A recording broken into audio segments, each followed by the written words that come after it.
All right. So this week is a double Parsha. Woo! So Vayekhel-Pekudei is two Parshiot during leap years. Hi, Dave. During leap years, they would be separated out, but this year, most years ish, they are combined.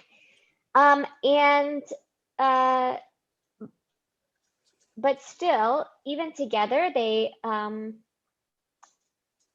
lot happens, but also like it's easily condensed summary. So basically, we're just back to the descriptions of the sanctuary, of the tabernacle, and the priest's clothing.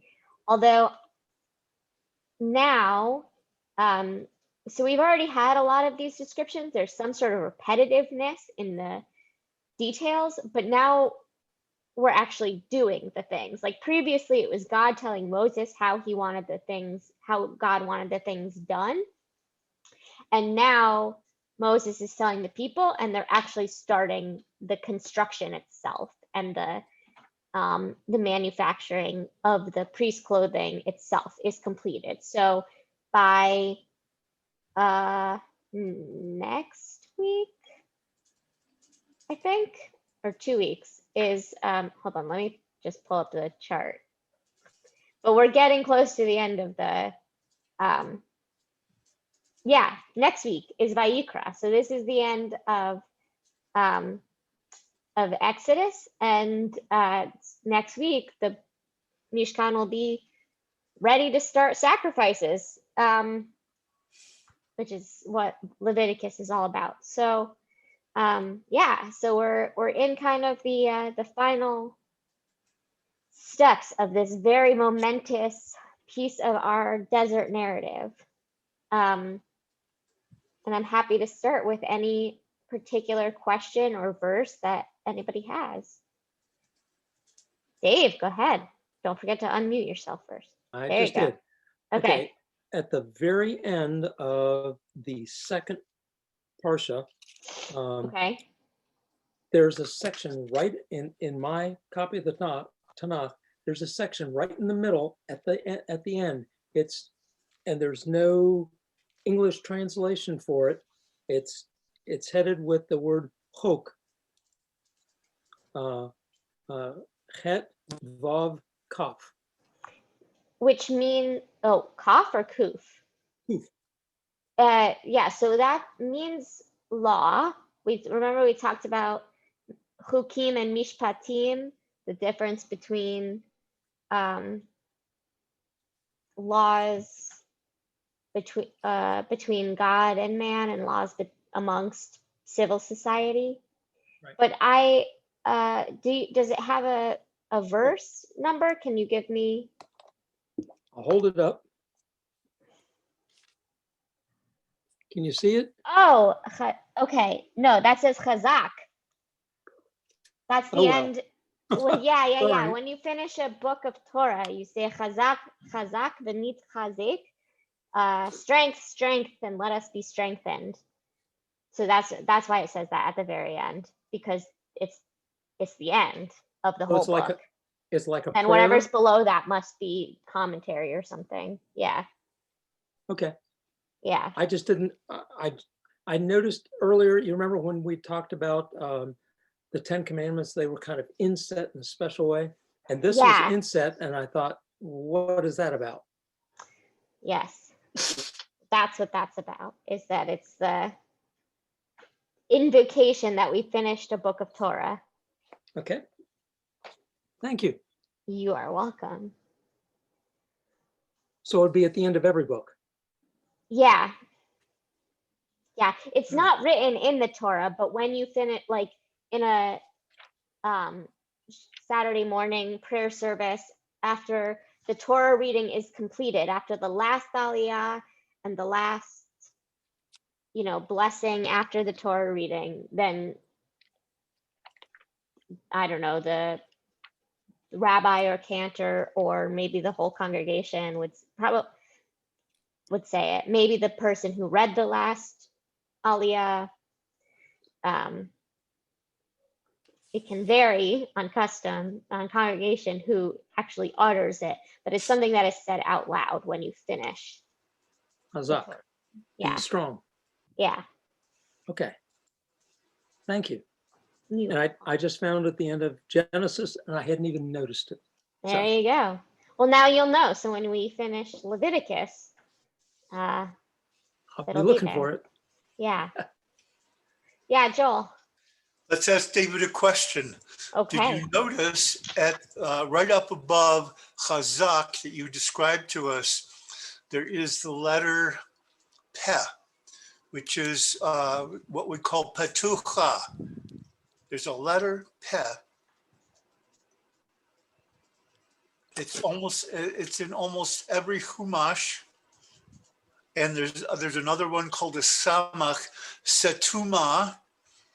So those two are the big ones. And of course, I just looked at mine. It does, of course, it has the Petucha right after the last line. So that would be, let's see, Exodus 40, it's verse 38, Yeah. the cloud of the Lord, blah, blah, blah, through all their journeys. Uh-huh. And my English has the letter P in brackets. And if I look over in the Hebrew, it has a shin in brackets. Mine does Shin? not. Really? Wait, why is it a shin? I don't know. It should be a Uh, pay, no? Those are the two that are huge. There's also some other ones like a resh is often used where you have like verse. Anyway, so what we're describing, Brandy, is when we're actually looking in the Torah scroll that's written on the parchment, the thing we unroll, the only thing that distinguishes it are certain spacing. Almost looks like a paragraph. You know how if I finish one paragraph, I'll jump down to the next line. Well, it's kind of analogous to that. You know, it's one of the few ways, unless you're a real expert in Hebrew, finding where you are On the scroll. Mm-hmm. in the scroll. Yeah, I bought the stone version of the Tanakh, and I don't see that. I don't. I would You know- think the stone does. I just have Safaria up, which does not, but I would be surprised that stone. I'm not surprised actually that stone doesn't have it in the English. I've rarely seen the P or S in the English, but the Pei and Samech in the Hebrew. Let me get my other hummus. Okay. I don't have one. I don't have a hard copy at home. They're all at the temple because I have Safaria. Yes. It travels with me.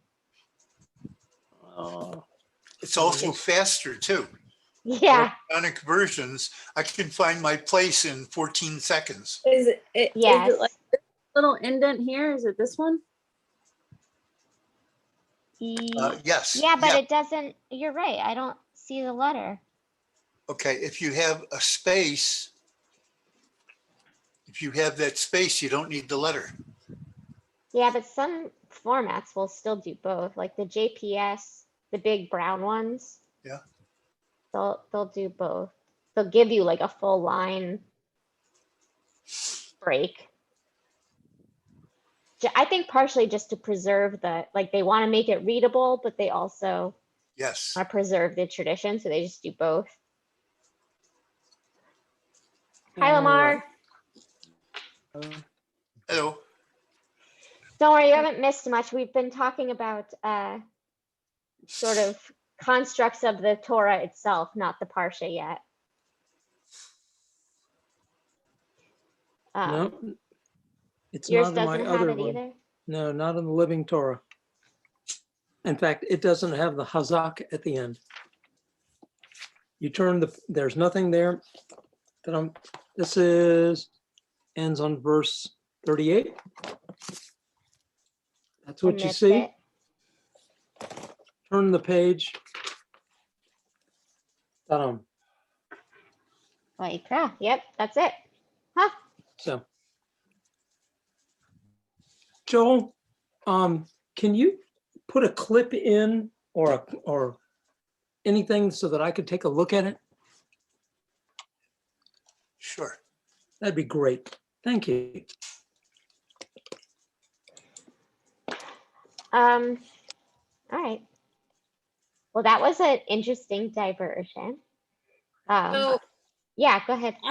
Chava. question is, I was just looking again at the chapters that were emailed out, and then we just discussed how like this ends the book of Genesis Exodus. or Exodus. Oh, that's why I'm getting used to having a hard copy here. It's In good for certain ways, navigation. was a little more easier to navigate. All right, well, that explains why I can't figure out where I'm at. Yeah. We're at the very end of Exodus. Yeah. Does anyone have questions or comments on the parsha itself, on the building of the tabernacle, on the priests and their clothes, the anointing of the priests and the altar? It's very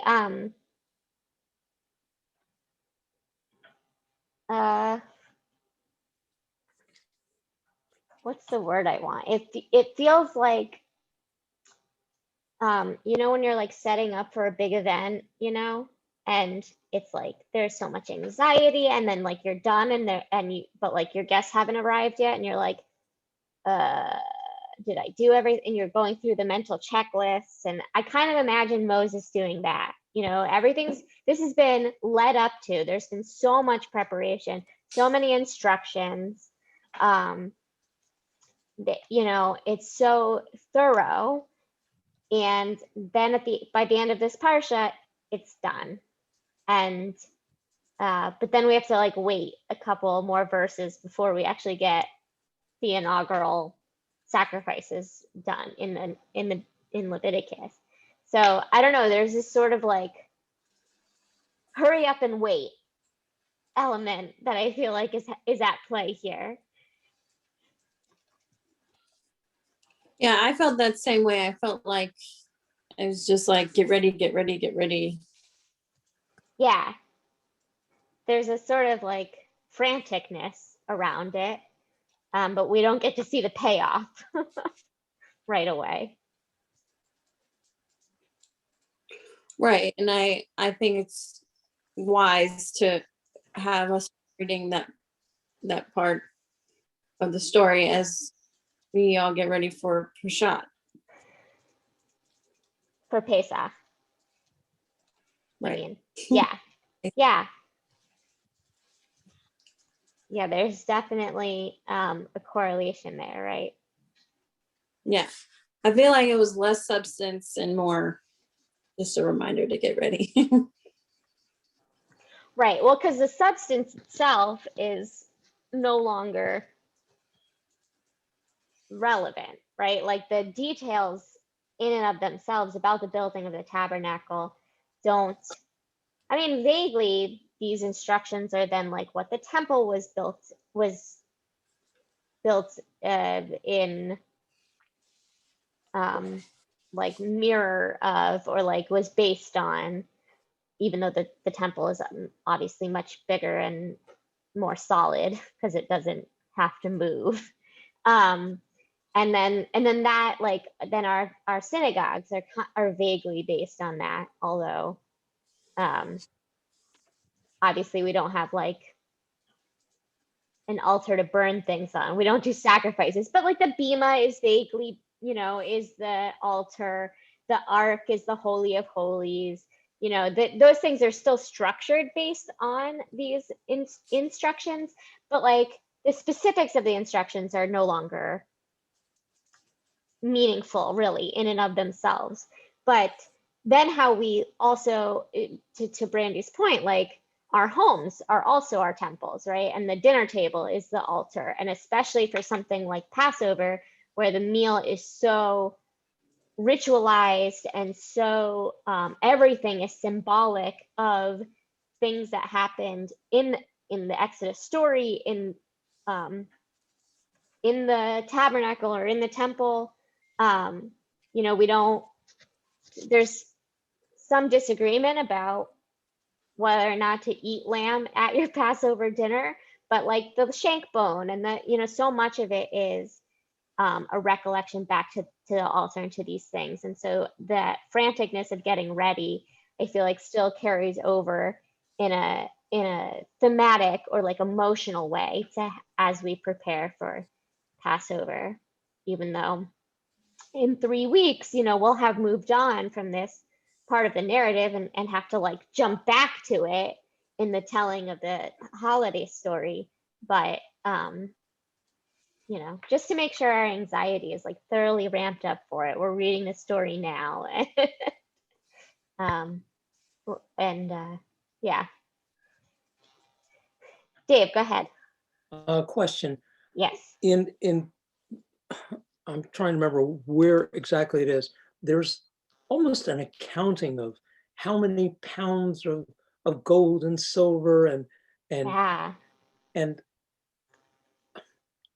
I I got the detail of how everything's built and how everything is put together, and you know the credit that's given to, I don't know how to pronounce his name, Bezalel, Yeah. Bezalel, and the guy Oliahad. Yeah. I got that, but the accounting, it was almost like saying, all right, this is the total amount we used here, and this is what we got here. And I was wondering, what is, does that have a significance that the rabbis have talked about or that you have an insight into? Because I looked at that and I thought, I don't quite see what that's doing here. You know, we can look at some of the older commentaries to see if they have any insight on that. But I heard a drash maybe 5 years ago now from Trua that like it's about transparency in like when you collect donations, you should be transparent then with the donors about how it's being used.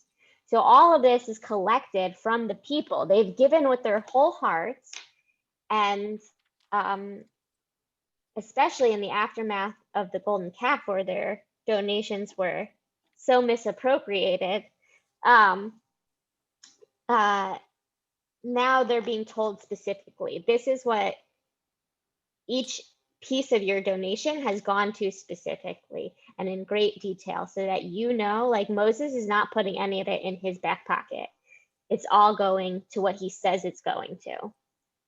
And I think that's it. And I mean, so much of, I mean, now we're jumping ahead several centuries, but like in the Shulchan Aruch, there are whole volumes dedicated to like ethical business practices and transparency in financial transactions that I think like, you know, some of it's extrapolated out from various parts of Leviticus or rules on Shabbat and things like that about fairness to workers. But I think in a bigger sense too, like this is also laying that out, that it's not just about, you know, treating your employees like humans, but that like in everything you do, you should be honest and open, and you know, there should be like reciprocal trust in things like this. Thank you. Yeah, Joel. Rabbi Goldstein and others. While I was reading this, I said, oh my God, there is so much detail here. I don't think I can even remember what this is. And so turning back to 35:11, chapter 35, verse 11, and it gave me an insight into what I think this is. So 35:11 tabernacle, its tenants covering, its clasps, and its boards, its bars, its pillars, and its sockets. Now, many of these words in these five chapters, I have heard over and over and over.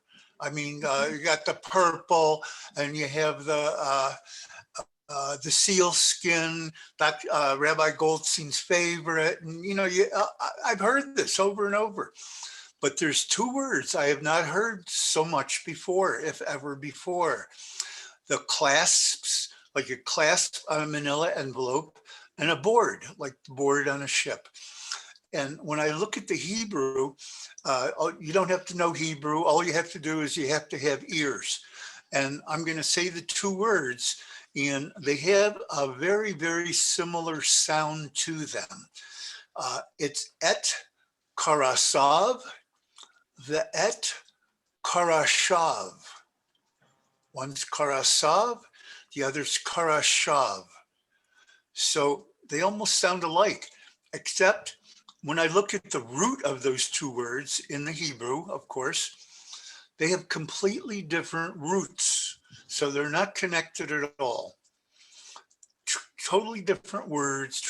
So anyway, because they sound so similar, the only thing I could think of is this entire exercise is for the children of the high priests. Now, if you're a high priest, back in the day, it's a very honored position. And of course, you want to pass that along to your children. We have the same thing today. Doctors, they want their kids to be doctors, whatever it is. If you're a rabbi, it's rabbi, trade union, whatever it is, they know the good points. So the only thing I could think of was the book, The Berenstain Bears. It's called Bears in the Night. So here they are. Here's all little bears in their bed. And it starts out in bed, out of bed to the window, out of bed to the window, to the tree, down the tree. So the Berensteins are very clever people. They create this little book for children that parents are going to teach their kids until the kids are so sick of it, because we want our children to have good language skills. So here are these high priests who've set this all up, and the kids, they're studying it, they're reading it, and P.S., they memorize it too. This is not beyond 10-year-olds to memorize, okay? It's beyond us. We're not going to be able to do that. And there's reasons for that I've thought through. All right, so here's these unusual words. Now, what I always like to do, and I think this is a good idea, I'm going to try to do this forever. When I come up with these little ideas, I always go to Sepharia and I go to our sages. Our sages will be a guy like Rashi. He was born in the year 1040. He passed on in the year 1105. It's 980 years ago, okay? And believe me, what he has written has been studied over and over and over for almost 1,000 years. And nope, Rashi had nothing to say about it. And I looked at a number of other commentators. Nope, they ignored Joel's theory completely. Now, this is good, because if half the time I'm in the middle of this and I go, oh my God, I really got to go back and study, because I totally missed. But in this case, for Rabbi Goldstein, there were some comments by Or HaChaim, for example, but not with my subject matter. Just an aside, he's explaining about, it says et and ve'et, et ve'et. So for people who are not familiar with Hebrew, it seems that there were so many times you have the word et, and the little kid is always saying, what's that et mean?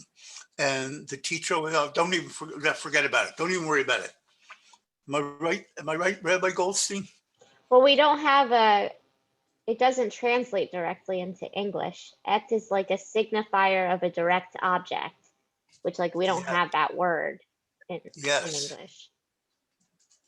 So, but anyway, what I'm saying is, just for an overview, imagine that these 5 chapters, as tedious as they are, this could have been preserved as a little learning lesson.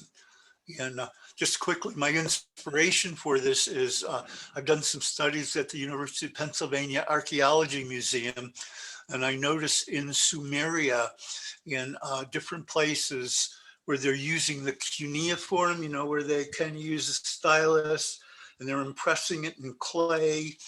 And it's the same idea. There's little children, they're doing those exercises and they're repeating the same 3 lines over and over. And because it's clay, the clay hardens and you can dig it up 3,000 years later, you can still read it. For our Sefer Torah, no, it's parchment. Parchment disintegrates in time. And the only way we preserve it is very special.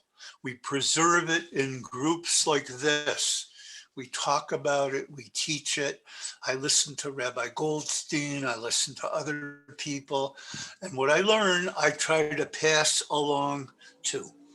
That's how we preserve our knowledge. And our knowledge, it's not to the merit of us. It's to the merit of HaKadosh Baruch Hu, to the merit of the creator of the universe who puts these ideas in our heads. That's with everything, by the way, not just Torah. Mhm. That's my Josh. Thank you. Good Josh.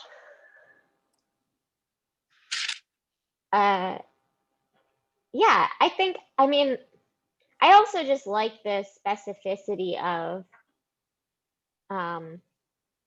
how it's described so that, I mean, it really gives you an idea of how it all fit together. Bim Bom or Godcast has a good video too where they do, I don't think it's for this Parsha though.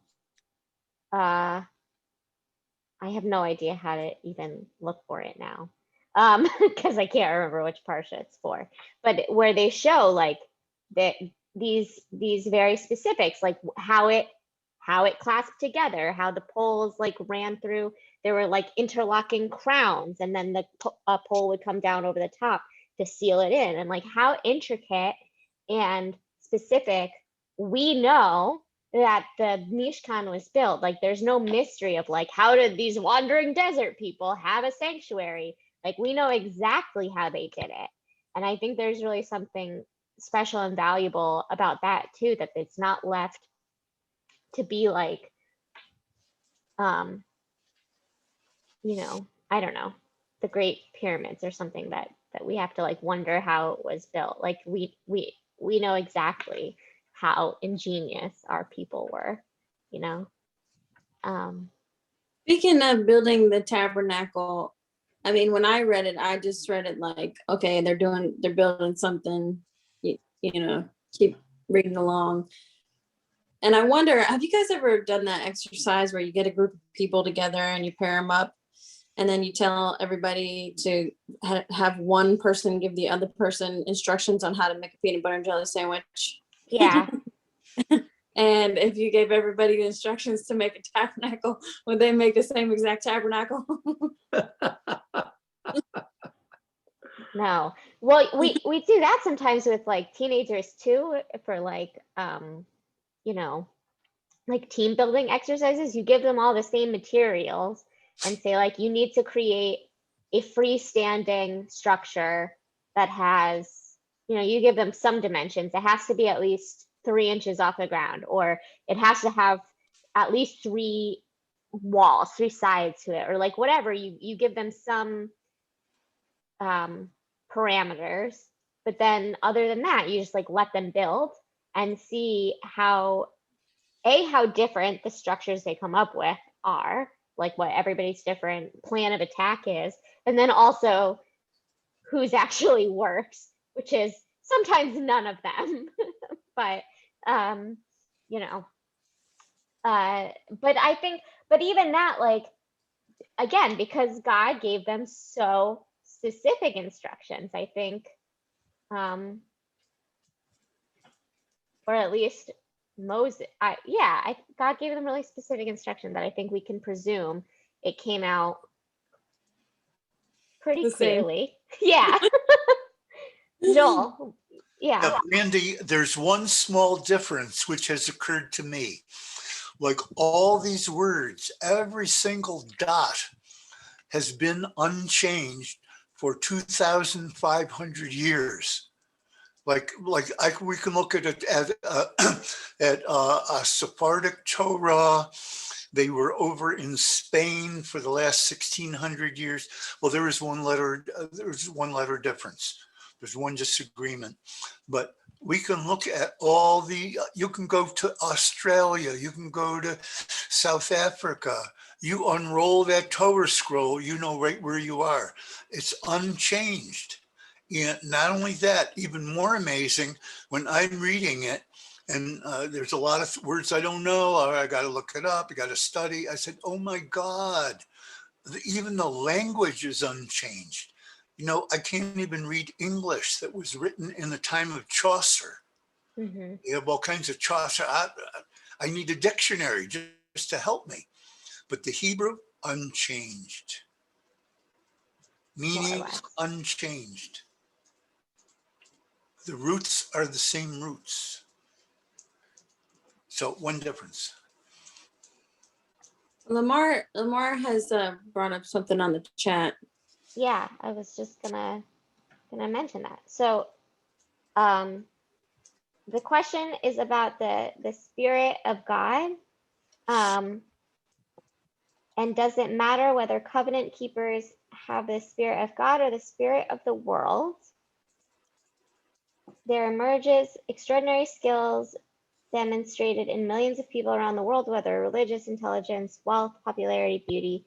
So it may appear the same, and I wonder if this week's reading exhibiting something to consider about the Spirit of God coming on or over certain people, or maybe the Spirit of God is taken for granted and assumed to be in all people.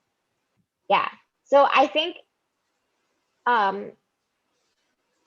there's a few ways that our Torah tries to address this. So the first is that I think there's a difference between the Spirit of God, meaning like divine inspiration, versus the Spirit of God as in the divine spark. So inherently, each of us are created in the image of God and have that divine spark and have the ability to receive, to acknowledge, to act on divine inspiration. But some people are more like keyed into it than others. So we see in this, like in the partially in this Parsha itself, but also like in the narrative arc as a whole of the Exodus, like God leads all the people out and tries to appear to all the people together for the revelation. And the vast majority freak out. They don't want it.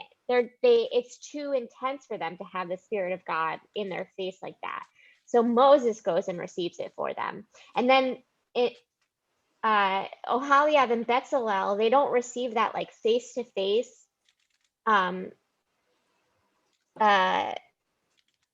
like God experience, the theophany, the divine revelation, but they are also clearly like bestowed with godly, with that divine inspiration to be the head architect and artisans of this project. They are singled out by name by God in the way that like clearly they have some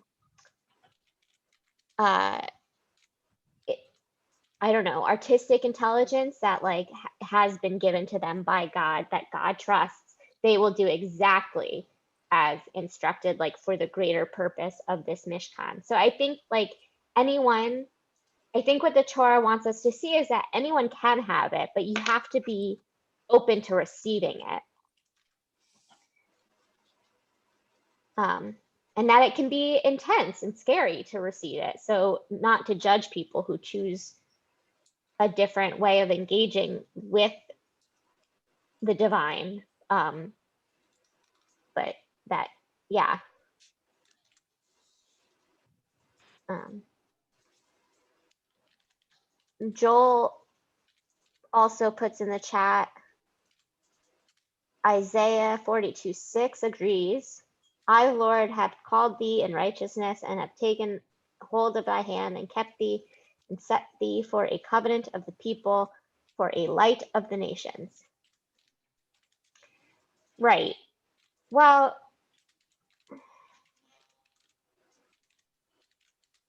yeah. But I think, yeah, okay. I guess that is still the same thing that I'm saying. That God here is saying, God has given these instructions to all who hold to the covenant, to act in certain ways, but they don't always do it. And that's why Isaiah has to come and chastise them, or the other prophets. So there's still like the implicit call of like, you have to be open to receiving and acting on the divine revelation.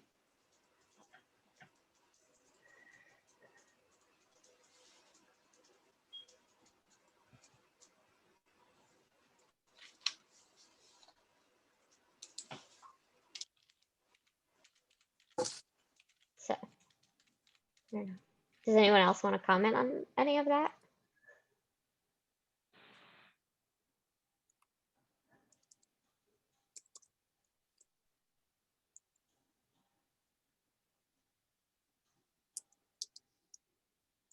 You guys are also welcome to say it out loud. There's a lot happening in the chat right now.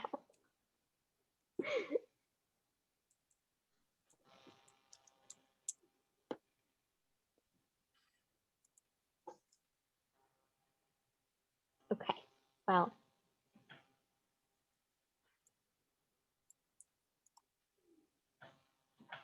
Wait, Joel, can you explain this evolution thing? You muted yourself. When we talk about population genetics, what always happens is a small group moves away from the majority. For example, a small group of people moved to the area of China. Always has to be a small group. Once established in China, they develop certain characteristics that really set them apart from the majority. And of course, it's the nictitating membrane on the eye, whatever it is, different characteristics. So, and this is how all evolution works. There's always a small group. They find themselves in a special ecological niche, and they develop a new population by interbreeding with each other. So I think that new ideas, I think our Creator introduces new ideas into the universe through small groups. And we always say the Jewish people, they are not special. We didn't do anything to merit this, but we were that small founder population that moved the world away from polytheism and from child sacrifice and from all kinds of nonsense that was not in anybody's best interest. And I think we've done that.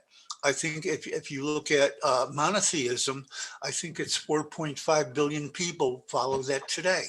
The Muslims, all of Christendom, the Notzrim, as we call them, we moved away from the nonsense.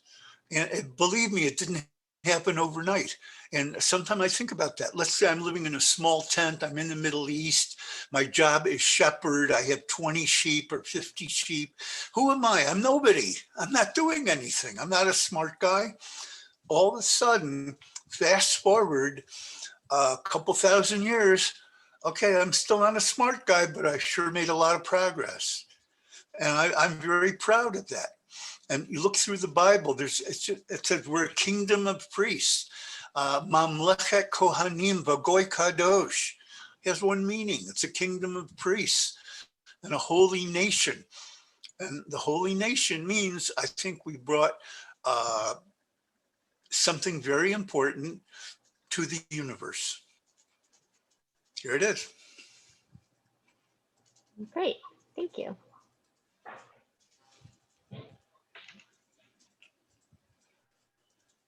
All right. Yeah, Joel, go ahead. Do people know about the 4 questions? It's coming up soon. I read this in a children's book and it said like 5 questions to me. What Well, are it's one question and then 4 answers is really. That's Judaism for you.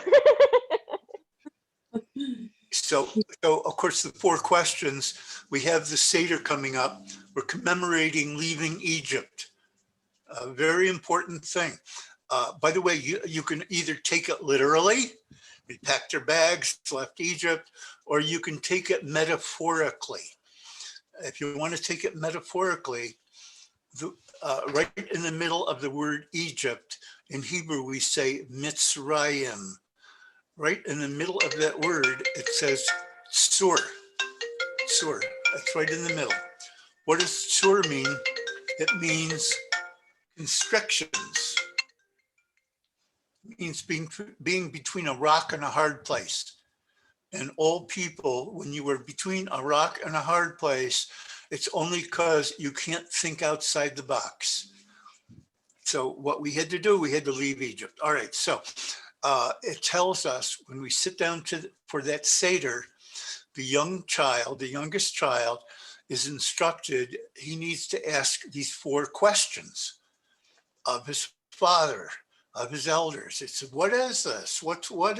So anyway, it's the instruction how to tell your small children about, this is what happened to me when God brought me out of this terrible place of constriction. And now you're not talking about the 4 questions, you're talking about the 4 children. The Different 4 part of the questions, Seder. the four questions is right in the middle of the Seder. The 4 questions, right? But what happened? Okay, but the line you just said, this is what happened to me, is that it happens, it's in the same part of the Seder. They're both part of the Magid section, but Yes. one gives us more directly what happened, and one is about the Seder plate. Which Okay, one? so What are anyway, you? we asked the 4 questions. Okay. The child asked the 4 questions. And I was always thinking, okay, who made this up? Was it during the Middle Ages? How old are these 4 questions? Guess what? It's right in the Talmud. It's 2,000 years old. This is not modern history. Mhm. I've lost the thread of of the connection here. Okay, the thread is that many of these customs are from antiquity. They're very, very old. Example, this little story about the 4 questions, it looks like a modern story. It feels like a modern story. It feels like a medieval story, but no, it goes all the way back to the Talmud. It's in Pesachim.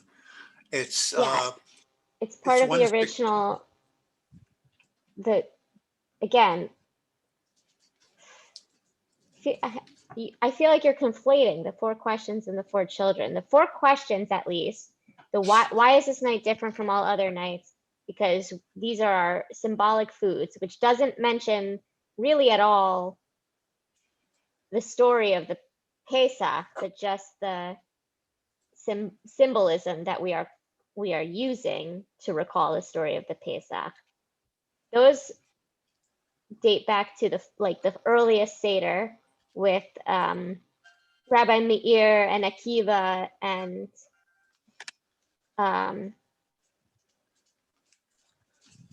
Gamliel maybe was there, the bigwigs of the Mishnah. So that's, like 136-ish. the four sons is also in the Talmud, but I don't think it's I don't know. as early. It is also in the Talmud, but it's slightly later, I think. We don't see those until, the Babylonian era.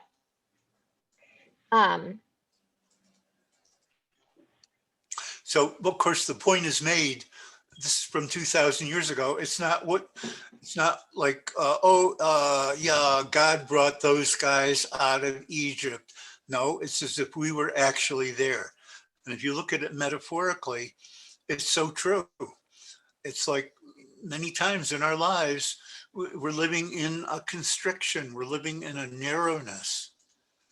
And I think when we have certain ideas, we can kind of expand outside the box. So it really applies to us today just as much as it did back in the days of Egypt.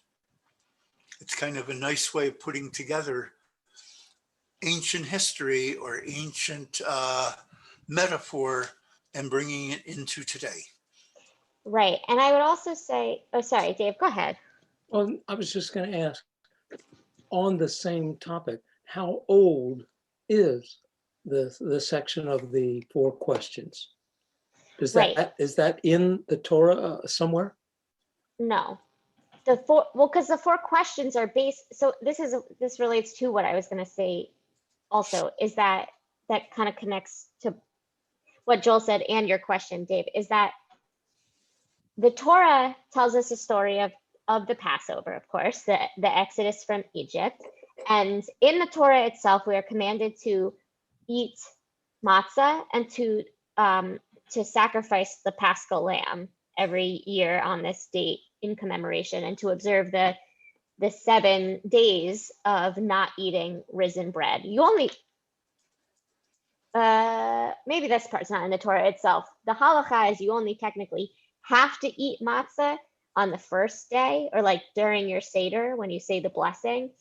If you can live without any carbs at all for the next 7 days, you're allowed to do that too. You don't have to keep eating matzah. You just can't eat bread. So that's all we get in the Torah is the matzah, the 7 days no risen bread, and the Paschal lamb. And that's mostly what was observed in the days of the temple for hundreds of years, from pre-temple times. Presumably they observed a sacrificial offering of the lambs, definitely during temple times, especially in Second Temple times when the priesthood was beefed up a lot. The Second Temple was bigger than the First Temple. There are some issues of corruption going on with that, but that's a whole other story. The Haggadah, that earliest Seder that I mentioned, that dates to like the 130s-ish, that's a direct result of the destruction of the temple, right? We can't do the Paschal sacrifice anymore. This is like the children or the grandchildren of the rabbis or the early sages that escaped Jerusalem in its ransacking in 70 and are establishing rabbinic norms 60 years later. So they're setting up the Passover Seder in place of the sacrifices that used to happen. So the 4 questions come there. And like the establishment of the Seder plate, of the bone in the shank bone in place of a whole lamb offering, the bitter herbs, the haroset.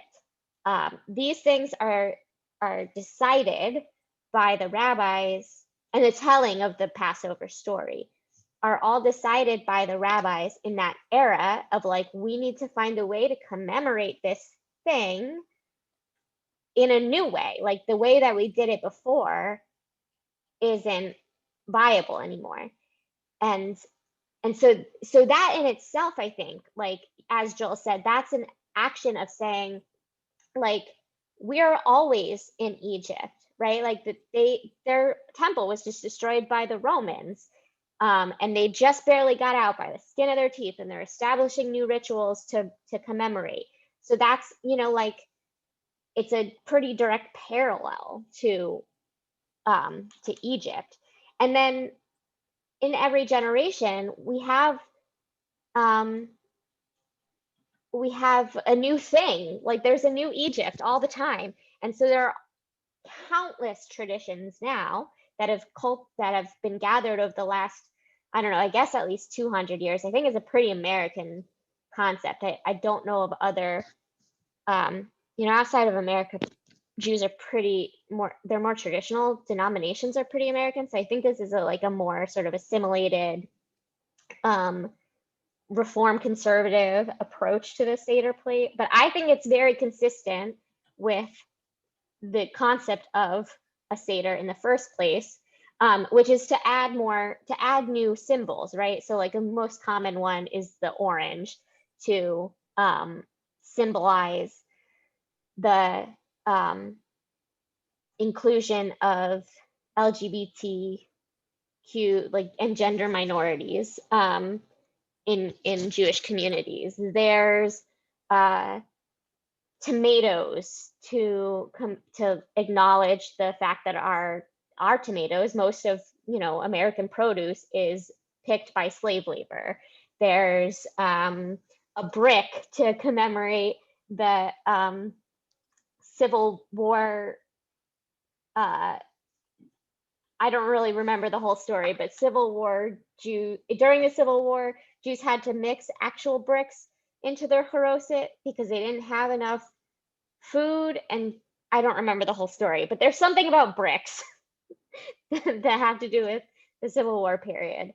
There's potato peels to remember the Holocaust. There's just anything you can think of.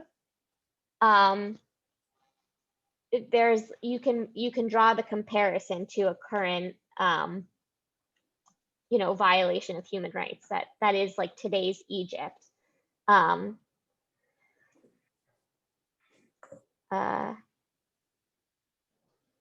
There was not in the days of the judges, nor in all the days of the kings of Judah. Wait, this is coming from Kings. Oh, yeah, okay, so this is when Solomon is building his temple and establishing that they are going to do the Passover now. There's only 2 kings up before him that don't have Passover then, that don't have the sacrifices. And there was a temple at Shiloh, so I'm not convinced that there wasn't sacrifices beforehand. They just weren't well documented, or as they weren't pilgrimage festivals in the same way that they were established to be later. Like anthropologically, I just don't really buy it. Yeah, so anyway, I think that's the point, is that it all sort of builds on itself. What we get in the Torah, what we get in the Talmud, and what we see in the world around us, that like Mishkan Tefillah says, wherever we go, it is eternally Egypt. There is a better place, a promised land, and the only way to get from here to there, passing through the wilderness, is by holding hands and marching together. We have to, uplift each other. None are free until all are free. How many cliches can I throw out here to make the point, That was a nice collection.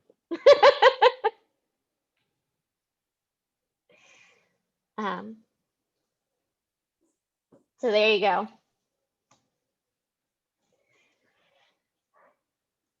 So this veers a lot from the Parsha, except to Chava's point that this is all that this idea that our Seder plate is the modern day altar.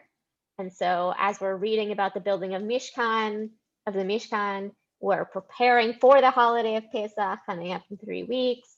It all kind of ties together. And so as you're preparing your Pesach meals, you're starting to, you're thinking about your menu, you're stocking up your matzah, slowly trying to eat up all the carbs currently in your house so that you don't have to deal with so much cleaning later. One other thing then to throw into your preparations is to think about what is a modern day Egypt, or that you see, and what is like a symbolic food you can put on your Seder plate to call for the liberation of that.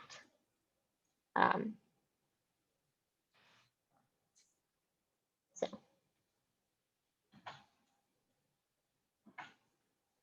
there we go. I'll leave you with that for now.